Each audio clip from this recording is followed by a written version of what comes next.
नमस्कार दोस्तों, मैं डॉक्टर राजेश उद्वा। आप देख रहे हैं खबरनामा हरियाणा। दोस्तों, नवरात्र उत्सव चल रहा है। देवी पर्व नारी शक्ति का दूसरा रूप है। ऐसे में खबरनामा हरियाणा की ये पूरी कोशिश है कि इन नवरात्र उत्सव में ऐसी महिलाओं से आपको रूबरू कराया जाए जो समाज के लिए कुछ बेहतर करने का काम कर रही हैं, समाज के लिए एक प्रेरणा देने का काम कर रही हैं।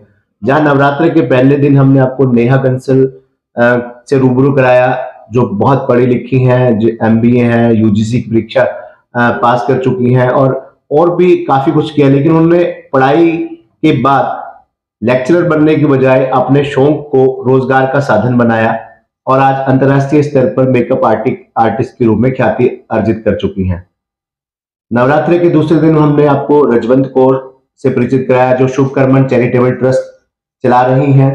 हाल ही में उन्होंने 332 टीबी रोगियों को गोद लिया है। हर महीने उनके लिए पोषक आहार की व्यवस्था कर रही हैं। उसके अलावा ब्लड डोनेशन कैंप, पौधारोपण और भी कई तरह के सामाजिक कार्य कर रही हैं। आज नवरात्रि का तीसरा दिन है, तो आज हम आपको एक ऐसी शख्सियत से मिलवाने जा रहे हैं, एक ऐसी नारी शक्ति से मिलवाने जा रहे हैं जिनका ध्यान एक ऐसे विषय पर गया जो हमारी आंखों के सामने रोज निकलता है, लेकिन हम गंभीरता से उस विषय के बारे में कभी सोचते नहीं और कभी कुछ करते नहीं। अगर कोई सोचता है तो कोई विरला ही सोचता है, अगर कोई करता है तो वो कोई विरला ही करता है। तो ऐसी आज एक विरली शख्सियत से मिलवाने जा रहे हैं जिन्होंने एक ऐसे विषय को छुआ। ऐसा विषय आप अक्सर देखते हैं। आप कहीं भी अपने शहर में जहां भी आप रहते हैं, आप जब सड़क से गुजरते हैं, पैदल वाहन पर गुजरते हैं, तो आपको राह चलते एक सड़क के एक और दूसरी ओर कई झोपड़ियां, झुग्गी झोपड़ियां नजर आती हैं। कहीं आपको मजदूर काम करते नजर आते हैं, लेबर करते नजर आते हैं। कहीं किसी घर का, संस्थान का लेंटर डल रहा है। वहां जो मजदूर आपको नजर आते हैं, झुग्गी झोपड़ियों में जो लोग नजर आते हैं, उन लोगों के साथ बड़े बुजुर्गों के साथ छोटे बच्चे नजर आते हैं। अनायास ही ध्यान जाता है कि इन बच्चों की आखिर पढ़ाई, ये तो बच्चे अनपढ़ होंगे, इन्हें कौन पढ़ाता होगा, ये पढ़ते भी हैं कि नहीं पढ़ते, ये गरीब बच्चे हैं, अशिक्षित बच्चे हैं, अज्ञान बच्चे हैं, नशे की दलदल में तो नहीं जा रहे, कहीं अनपढ़ तो नहीं रह गए। तो ऐसे बच्चों के ऊपर काम कर रही है सेक्टर 2 कुरुक्षेत्र में रहने वाली रजनी मदाड़िया कला रागनी संस्था चला रही हैं और ऐसे बच्चों के ऊपर काम कर रही हैं जो अज्ञान है, शिक्षा से वंचित हैं, जिनमें हुनर है लेकिन उनके हुनर को कोई पहचान नहीं दे रहा। तो आज आपको मिलवाते हैं रजनी मदाड़िया से, जानते हैं कि वो कला रागनी के माध्यम से ऐसे बच्चों के लिए क्या क्या काम कर रही है। नमस्कार रजनी जी। सबसे पहले आपका स्वागत है खबरनामा हरियाणा के स्टूडियो में। रजनी जी, मैं ये जानना चाहूंगा कि कला रागिनी आप संस्था चला रही हैं, ऐसे बच्चों के ऊपर काम कर रही हैं जो बच्चे कहीं ना कहीं अज्ञान है, शिक्षा से वंचित है, हुनरमंद है, लेकिन उनके हुनर को पहचान नहीं मिल रही। तो सबसे पहले मैं आपके बारे में जानना चाहूंगा कि जो रजनी मदाड़िया है, कितनी पढ़ी लिखी हैं, क्या कर रही हैं? सबसे पहले नवरात्रों की हार्दिक शुभकामनाएं सभी को, और खबरनामा टीम का और स्पेशली आपका मैं धन्यवाद करना चाहूंगी कि अपनी बात रखने के लिए आपने मुझे मौका दिया। मेरा नाम रजनी मदाड़िया है। मैं कला रागनी संस्था की संस्थापिका हूं। यह एक संस्था है जो गरीब बच्चों के लिए, उनकी पढ़ाई के लिए कार्य करती है, साथ में महिला सशक्तिकरण पे काम करती है। तो ये मेरा एक सपना है कि उन बच्चों को एक लेवल पर पहुंचाया जाए, उन महिलाओं को जो कहीं ना कहीं आर्थिक स्थितियों से या उन्हें रास्ता मार्गदर्शन नहीं मिल पाता है, ऐसी स्थितियों में बच्चे हैं, महिलाएं हैं, वो पीछे रह जाती हैं। तो उनके लिए काम करने की मेरी कोशिश है और मैं निरंतर इस प्रयास में लगी हुई हूँ। तो आपने खुद क्या किया? अगर शिक्षा की बात करें, शिक्षा की बात करें तो मेरी जो ग्रेजुएशन है वो दिल्ली विश्वविद्यालय से है। कुरुक्षेत्र यूनिवर्सिटी से मैंने MSc इलेक्ट्रॉनिक मीडिया में अपना जो करियर की शुरुआत की थी। फिर टाइम के साथ मैं टीचिंग लाइन में भी गई, एज एन ग्राफिक डिजाइनर मैंने जॉब किया। लेकिन हमेशा से मन में एक थॉट रहता था, जब भी मैं इस तरीके के बच्चे को देखती थी, स्लम एरिया के बच्चे को देखती थी विलेजेस में, कि इन बच्चों के लिए, इस कैटेगरी के जो लोग हैं उनके लिए हमें जरूर कुछ करना चाहिए। और ये हमारे आसपास ही होते हैं, ये नहीं है कि हम लोग वही, जैसे आपने कहा कि चलते फिरते इन लोगों को इग्नोर कर देते हैं। तो ये कला रागनी नाम ही मन में कैसे सुझा? सर, जब मैंने काम करना शुरू किया महिलाओं के लिए तो कला से प्रेरित होके, तो क्योंकि ऐसी तबके की जो महिलाएं हैं वो पढ़ी लिखी नहीं है, उनको क्रोशिया चलाना आता है, सुई धागा चलाना आता है, ये इस तरीके की चीजों में ही वो निपुण होती है। हम हमारी भारतीय जो रिवाज रहा है उसमें महिलाएं सिलाई कढ़ाई बुनाई इन्हीं में निपुण रही हैं।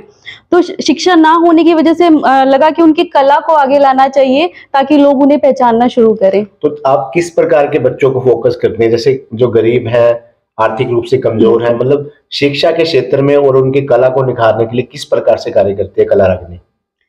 कला रागनी जो बच्चे हैं इस तरीके के हैं जो मार्जिनाइज फैमिलीज के हैं, लेबर वर्कर के बच्चे हैं, या ऐसी गरीब फैमिली के बच्चे हैं जिन्हें एजुकेशन का महत्व इम्पोर्टेंस पता ही नहीं होती है, या उनके पास पैसे ही नहीं होते। वो कहते हैं कि हमें अपने खाने के लिए पहले देखना है, पढ़ाई जैसी चीजें बहुत बाद में। घर में 6-6 7-7 बच्चे हैं, खाने को नहीं है, उनकी देखभाल करने को नहीं है, तो पढ़ाई जैसी चीजें बहुत पीछे छूट जाती हैं। और जैसा महिलाओं की हमने बात की, उन पे मानसिक तौर पे जब हम उनसे बात करते हैं तो बहुत तरीके की परेशानियां होती है जिनसे वो परेशान होती हैं। तो उन सब से उनका जो ध्यान है वो एक अच्छी दिशा में लाने का हमारा प्रयास रहता है। कोई एज लिमिट रखे कि कितने साल के बच्चे को हमने जोड़ना है संस्था से, मैक्सिमम इतनी एज? हमारे यहाँ जो बच्चे आते हैं वो 0 से बोले या 5 साल के बच्चे से लेके 12वीं क्लास तक के बच्चे, और कुछ बच्चे ऐसे हैं जिनका भी कॉलेज में भी दाखिला हो गया है, जो तकरीबन 5-6 साल से हम लोगों से जुड़े थे। तो इसमें लड़के लड़कियां दोनों हैं? हाँ, लड़के और लड़कियां दोनों हैं। जहाँ पे हम महिला सशक्तिकरण की बात कर रहे हैं वहाँ पे 16-15 साल की लड़कियां, क्योंकि हम देखते हैं जो हमारे आसपास घरों में काम करने वाली लड़कियां होती हैं 12-13 साल की उम्र में वो लोग पढ़ाई छोड़ देते हैं और मदर के साथ ही एज एन प्रोफेशन उनका जो है अपनाने लगते हैं कि उन्हीं के साथ कोठियों में काम करने जाना, मजदूरी में काम करने जाना। तो उन लोगों को हमने स्टार्ट किया कि एक नई स्किल सिखाई जाए, और साथ के साथ उन महिलाओं को भी हमने अपने इस मिशन में जोड़ना शुरू किया। जैसे आपने बताया कि आप बच्चों को शिक्षा देने का काम करते हैं 5 साल से लेके ग्रेजुएशन तक के बच्चों को। अक्सर देखने में आता है कि जब ये गरीब बच्चे कह ले, आर्थिक रूप से कमजोर बच्चे कह ले, इग्नोर बच्चे कह ले, मजदूर के बच्चे कह ले, इनको इकट्ठा करना बड़ा मुश्किल काम है। फिर इकट्ठा करने के बाद पढ़ाना बड़ा मुश्किल काम है, क्योंकि अक्सर देखने में आता है बच्चा चाहे अमीर का हो, चाहे गरीब का हो, चाहे मध्यम वर्ग का हो, काफी पेरेंट्स को ये शिकायत रहती है कि हमारा बच्चा अच्छे स्कूल में पढ़ रहा है, अच्छी ट्यूशन भी ले रहा है, फिर भी उसका रिजल्ट अच्छा नहीं आ रहा। तो ऐसे में जिन बच्चों को आप फोकस कर रही हैं उनको पढ़ाना, उनको स्कूल में एडमिशन कराना बहुत बड़ी चुनौती समझता हूं मैं। तो ऐसा चुनौती का आपको रोज सामना करना पड़ता होगा मुझे लगता है। बिल्कुल, जो ऐसे बच्चे हैं उनको सबसे पहले तो बिठाना कि कैसे बैठा जाता है, कैसे खाया जाता है, कैसे आप किसी से बात कर सकते हो, क्योंकि जो माहौल होता है बेसिकली ऐसी फैमिलीज में होता है जहाँ पेरेंट्स जो बड़ा भाई होगा या पिता होगा वो ड्रिंक करके आता है, आसपास लड़ाई झगड़े वाला माहौल होता है। बच्चा भी वही चीजें सीखता है, गाली गलौज करना सीखता है, अच्छे से बात करना नहीं सीखता है। तो उनको बिठा के हम लोग किस तरीके से आपको good touch, bad touch, how to behave, और छोटी छोटी चीजों से हम उन्हें सिखाना शुरू करते हैं। जब बच्चा इतना कैपेबल हो जाता है कि वो स्कूल में जा सके, फिर हम उनका स्कूल में दाखिला कराते हैं। जैसे जब स्कूल में, जैसे आपने कहा स्कूल में दाखिला करवाते हैं, स्कूल में जब दाखिला करवाने जाते हैं, कहीं ना कहीं सरकारी स्कूलों में टीचर भी कई बार क्या देते होंगे, मैडम कहाँ किस पचड़े में पड़ गए आप, इनको तो हमारे यहाँ तो पहले ही बच्चे ऐसे हैं, तो इन बच्चों को कहाँ पढ़ा पाओगे आप? कहीं ना कहीं सुनने को मिलता होगा जरूर। सबसे पहले रीजन ये है कि इन बच्चों का बैकग्राउंड स्ट्रॉन्ग नहीं है। जैसे हमें पता है माता पिता पढ़े हुए नहीं है तो उन्हें पढ़ाई की वैल्यू पता ही नहीं है, तो वो बच्चा स्कूल जाए, पढ़े लिखे, उनसे कोई मतलब नहीं होता। जब बच्चा 13-14 साल का होता है उनको लगता है कि हम भी मजदूरी में इन बच्चों को साथ में लगा लें। तो ऐसे बच्चों को तैयार करना ऑब्वियसली टास्क रहता है। स्कूल्स में हम लोग जाते हैं तो कई बार होता है कि बच्चे का दाखिला कराया, उसने 6 महीने बाद, 3 महीने बाद स्कूल को छोड़ दिया, तो कहीं ना कहीं टीचर्स जो है परेशान होकर बोल देते हैं कि ये बच्चे रेगुलर नहीं करते हैं, तो आप जैसे कि आपने बोला कि इतना समय इन पे लगा रहे हैं। लेकिन ऐसा भी हुआ है कि अगर मेरे 10 बच्चों का एडमिशन कराया है तो 10 में से 6-7 बच्चे पढ़ने लगे हैं, बेशक 2 या 3 उसमें से निकल गए हैं। तो ये हमारा एक पॉजिटिविटी होती है कि बेशक 100% फिलहाल नहीं दे पा रहे हैं, लेकिन अपना 70-60% दे रहे हैं हम। जैसे आपने बताया कि घरों में जो महिलाएं काम करती हैं, झाड़ू पोछा बर्तन करती हैं, उन्हें और उनकी बेटियों के जो हुनर है उनको किस प्रकार से निखारते हैं, उनको क्या काम देती हैं या वो क्या काम करते हैं, और उसका इस्तेमाल कहाँ होता है, उसका उपयोग कहाँ होता है?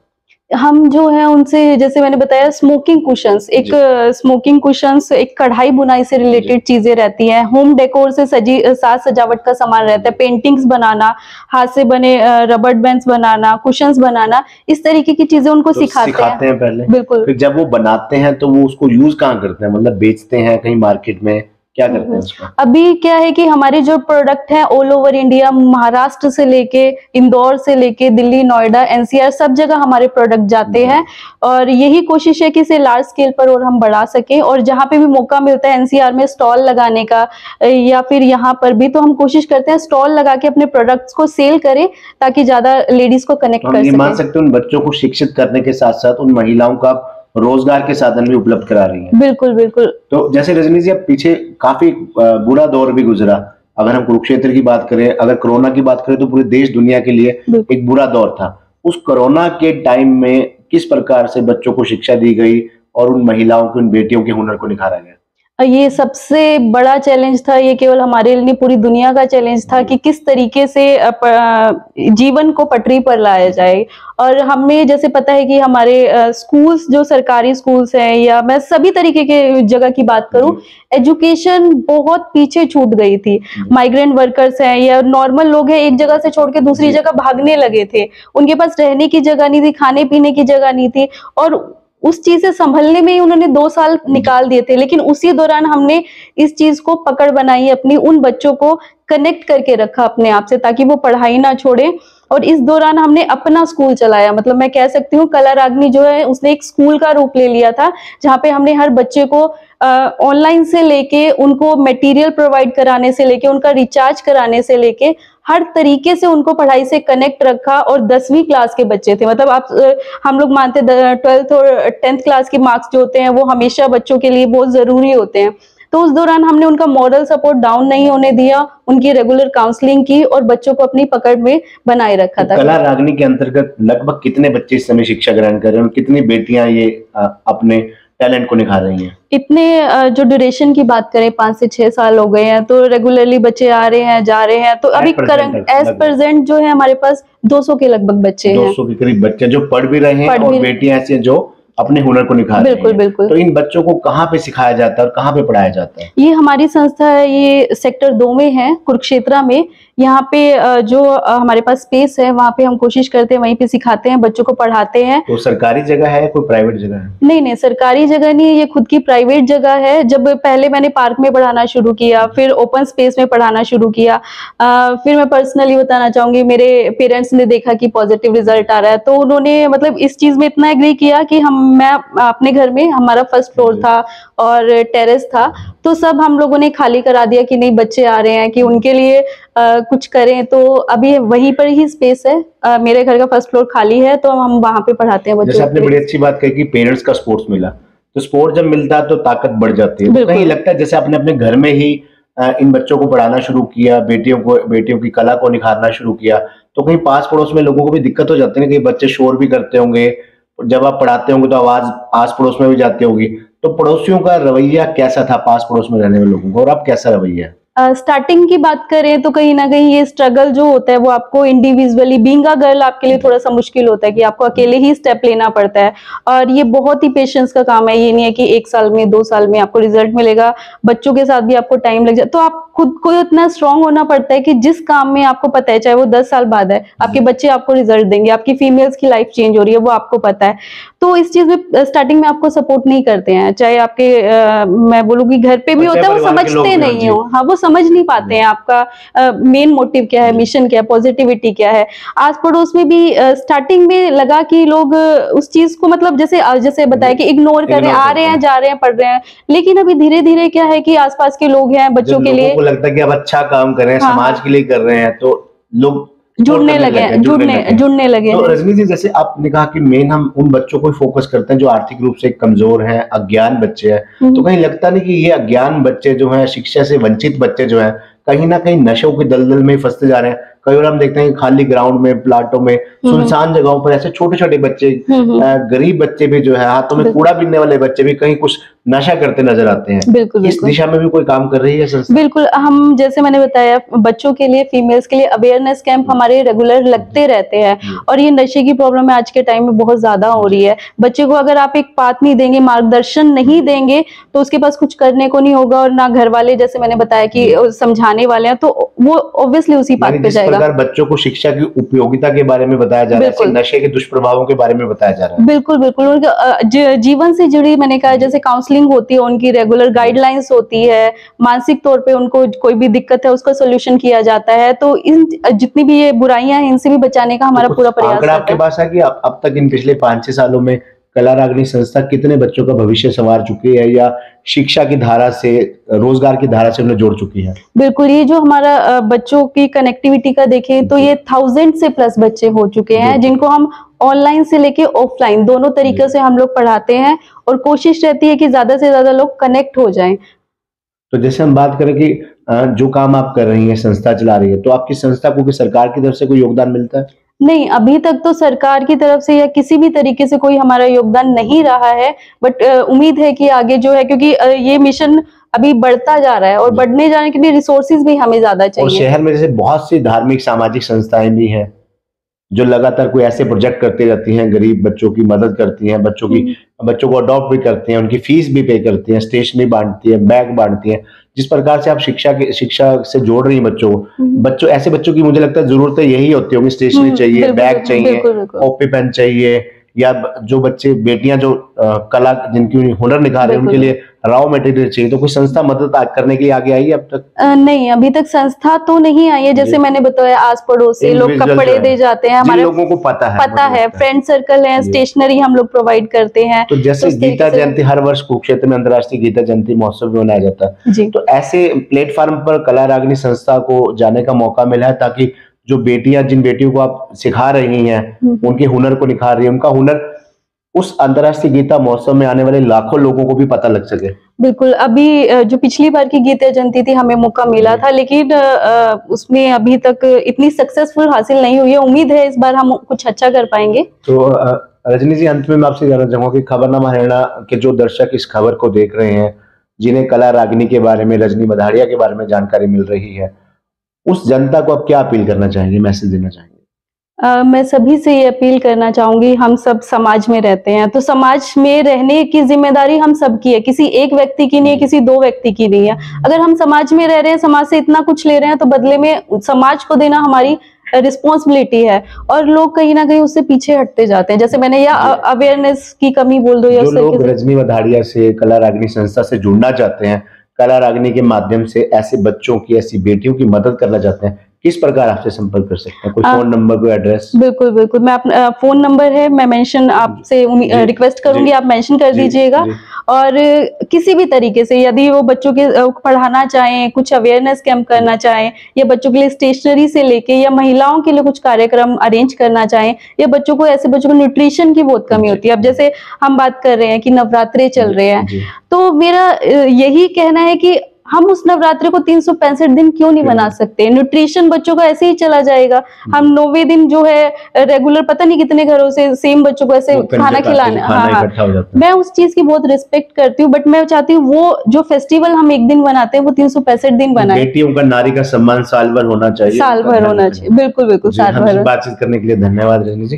तो ये थी रजनी मधाड़िया, कला रागनी संस्था चला रही है, सेक्टर 2 में रहती है।